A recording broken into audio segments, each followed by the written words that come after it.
I never thought I'd be the guy sitting here writing all this down, but here I am.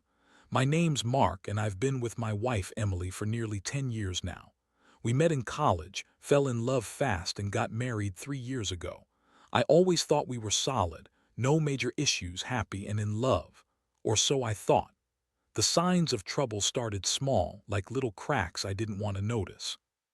She'd get secretive about her phone, always kept it on silent, and brush me off whenever I asked what she was doing late at night. I'd catch her scrolling through her messages quickly, acting nervous if I tried to glance over her shoulder. Honestly, I just brushed it off at first. Thought maybe she was stressed or working late. She's a strong-willed woman, blunt and bitchy sometimes, but I always figured that's just her personality. Still, I noticed her acting different, less affectionate, more irritable, and her lies about where she was going started piling up. Little things, petty excuses, but enough to put a nagging doubt in my mind. Still, I wanted to believe she was just busy or annoyed with me, not cheating. Then came the actual day that changed everything. It was our anniversary. I had planned a nice dinner at that fancy restaurant she loves, the one with the candlelit tables and quiet jazz. I thought it was a perfect way to celebrate us, finally get some quality time. She looked stunning, her hair, her dress, everything. She was even smiling at first, which made me think maybe she still loved me.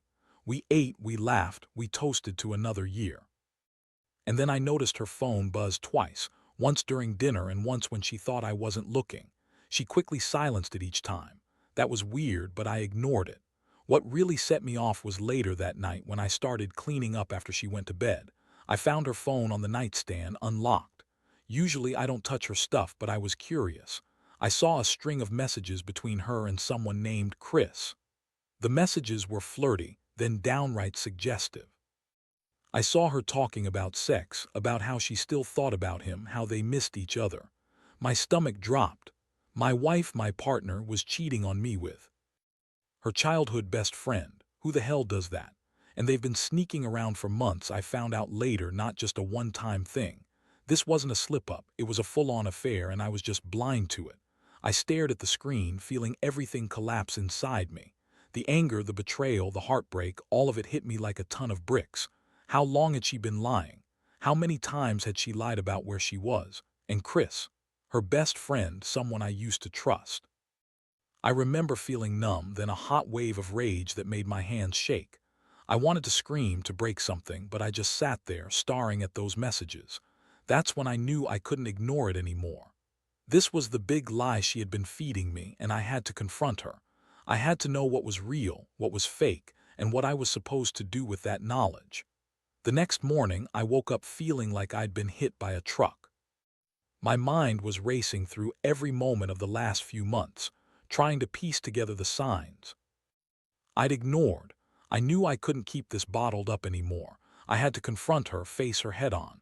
I made my decision to do it that day before I'd lose any more of myself to this madness. Emily was still asleep when I got out of bed. She looked peaceful, innocent even, but I knew better now.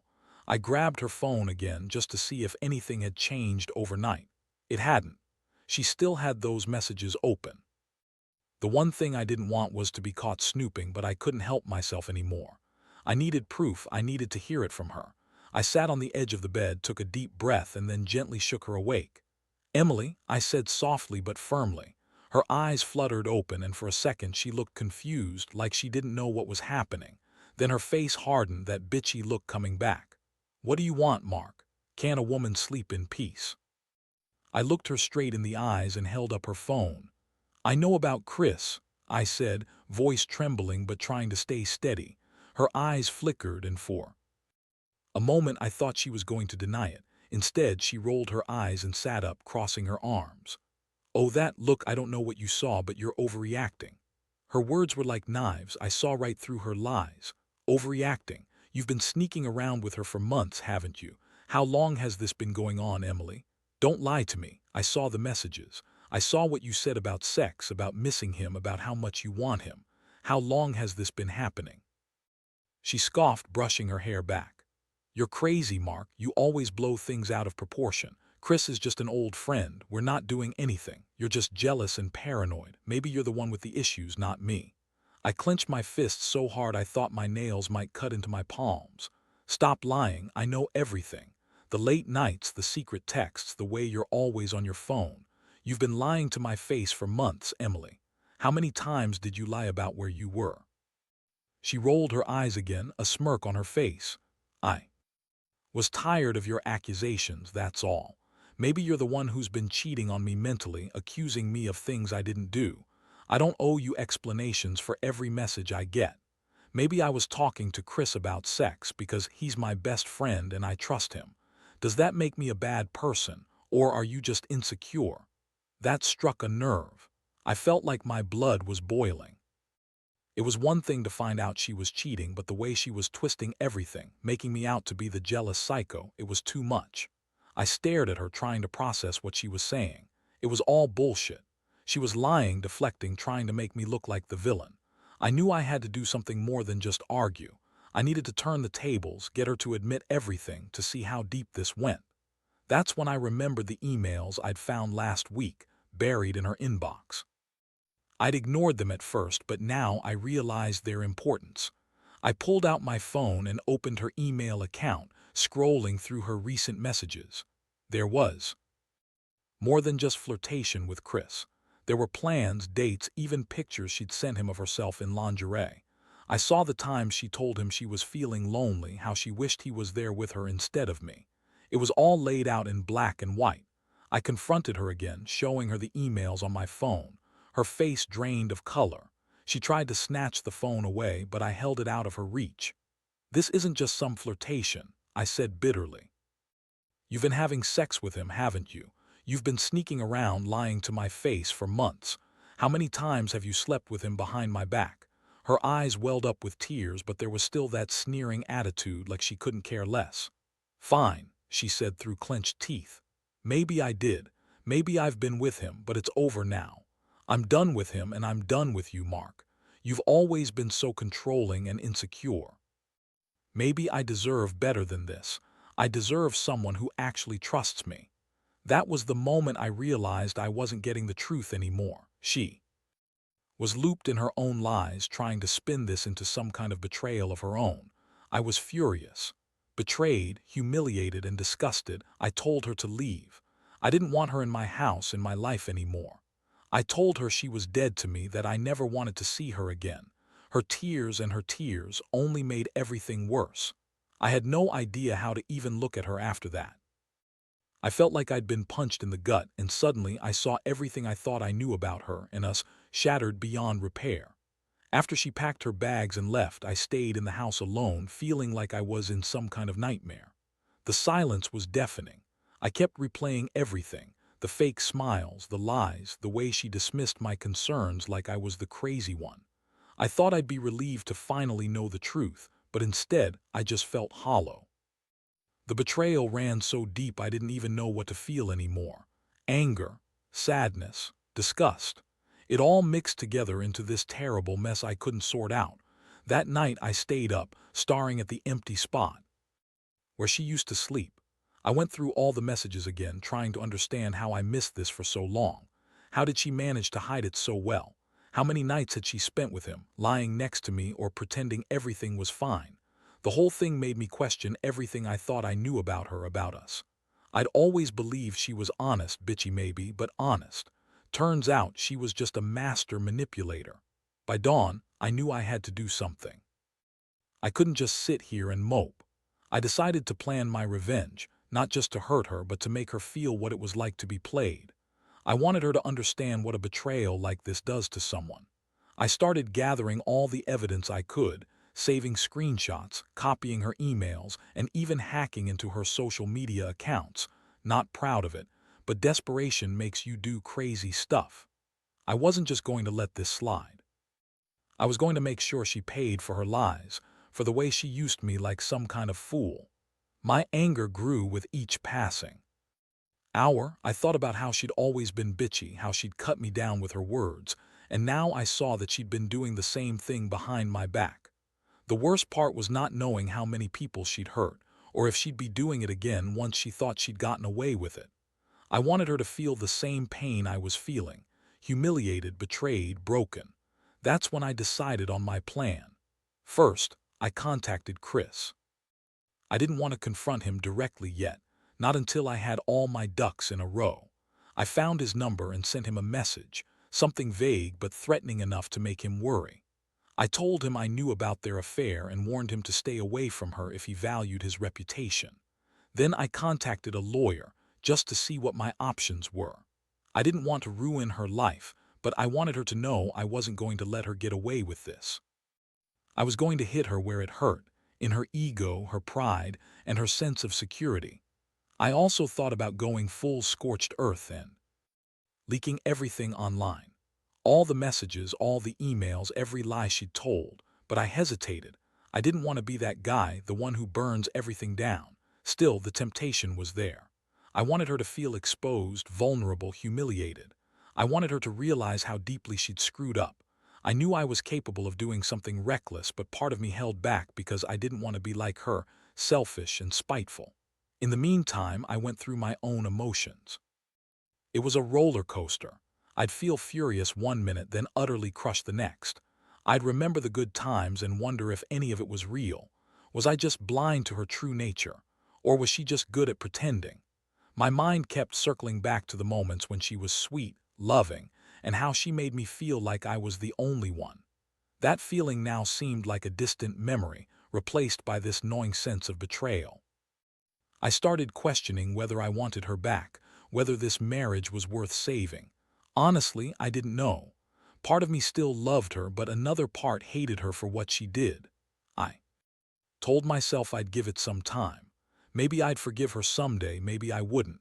Right now, all I wanted was to get through the day without breaking down.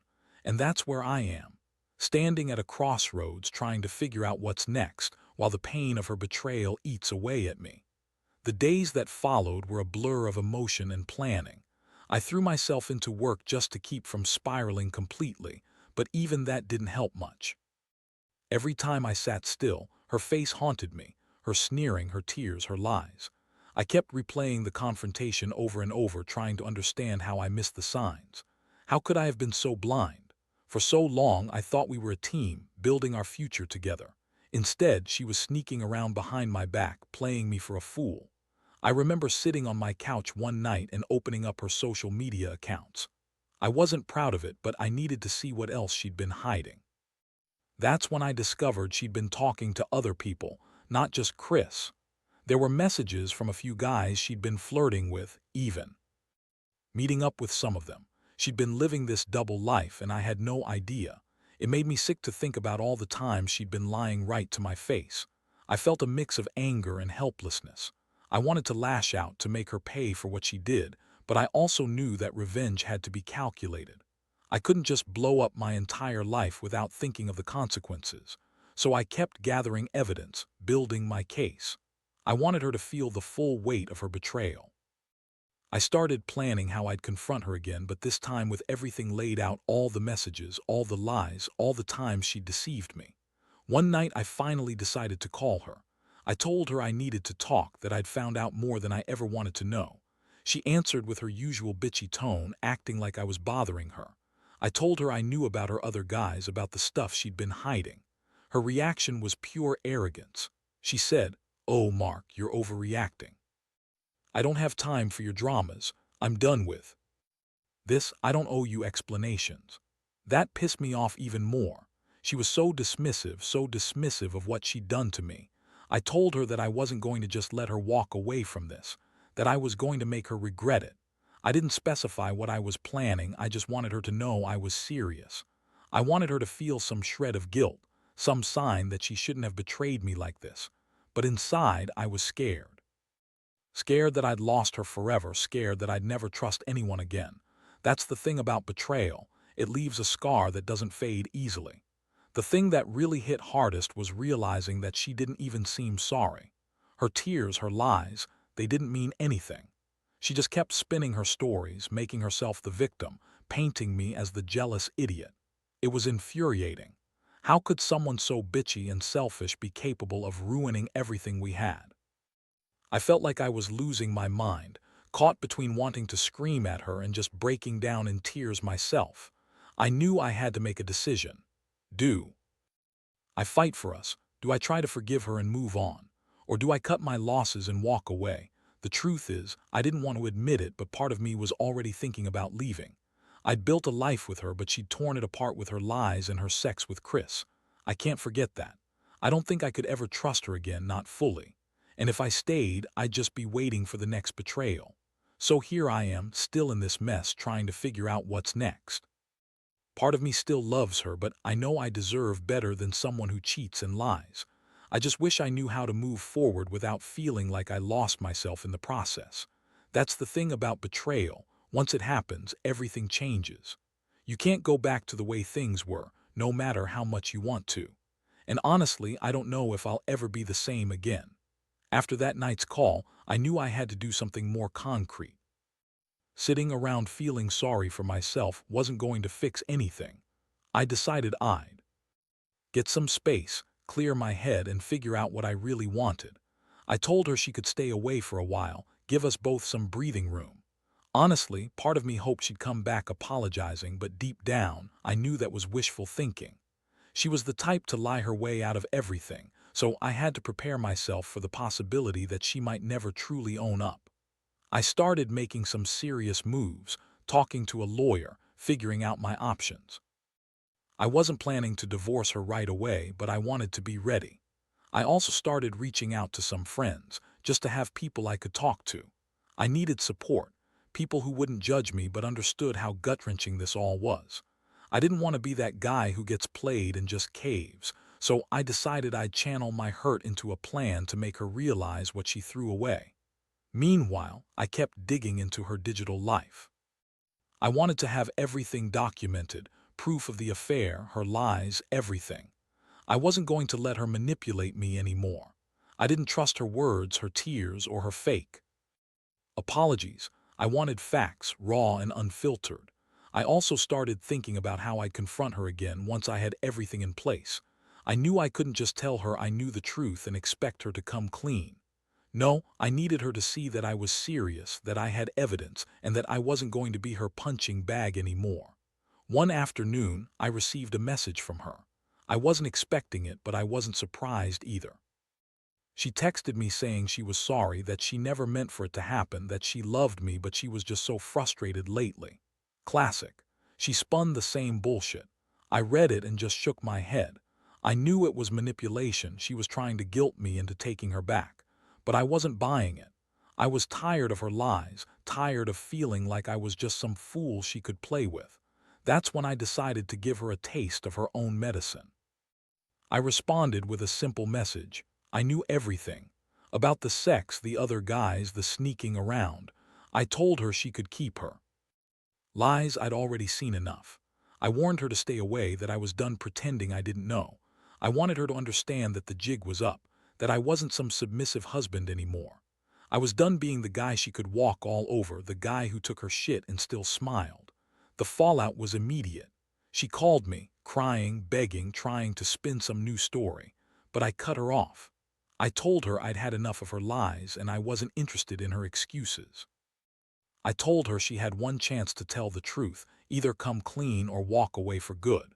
The bitchy attitude was still there, but I could hear the desperation underneath. She kept insisting she loved me, that she had never meant to hurt me, and that she'd end things with Chris if I wanted her to. But I knew better. I knew it was just words. She'd already made her choice. And that night I finally made a decision. I didn't want to be with someone who betrayed me, who lied and cheated behind my back. I realized I deserved better, someone honest, someone who respects me. I told her I wanted a divorce, that I was done with her bullshit, that I'd rather be alone than in a marriage full of lies. Hearing her scream and cry on the phone didn't change my mind. It just reinforced that I was finally taking control, taking back my life from someone who clearly didn't give a damn about me. So I started planning the next steps, getting legal advice, figuring out how to split everything, making sure I covered my bases. It was a wake-up call and a slap in the face all at once. I learned that trust is fragile, and once broken, it's nearly impossible to repair. More than anything, I learned that sometimes you gotta walk away from the people who stab you in the back. No matter how much you love them, if they're going to cheat and lie, They don't deserve a place in your life anymore. The days after I officially filed for divorce were some of the hardest in my life. There was a strange emptiness, like I'd lost a part of myself I didn't even realize I was holding onto. Every morning felt like waking up with a hangover, confused, angry, betrayed. I kept thinking about all the moments I missed, all the signs I ignored, and how I let her manipulate me for so long. But as much pain as I felt, I also knew I was finally free. Free from her lies, her betrayal, her manipulations. That realization didn't come easily. It took losing everything to truly see what mattered. I had to rebuild from the ground up, and honestly, I was angry at her, at myself, at the whole situation. But I also learned a lot from it. I learned that trust, once broken, is nearly impossible to mend. I learned that some people will betray you no matter how much you love them, and sometimes walking away is the only way to save yourself. Looking back, I regret the time I wasted trying to hold onto a marriage built on lies. But I also don't regret standing up for myself. I finally faced the truth, no matter how ugly it was. The pain is still there, but it's getting easier to bear. I've started focusing on myself, rebuilding my confidence, working on my career, and reconnecting with friends I'd neglected. Slowly, I'm learning to trust again, but in a brand new way, more cautious, more aware. As I sit here now, reflecting on everything, I realize that betrayal is a harsh teacher. It shows you who really cares and who's just pretending. It teaches you to value yourself more, to recognize red flags early, and to never ignore that small voice inside warning you to be cautious. If there's one thing I want others to take from my story, it's this. Don't hesitate to walk away when someone shows you they don't respect or value you.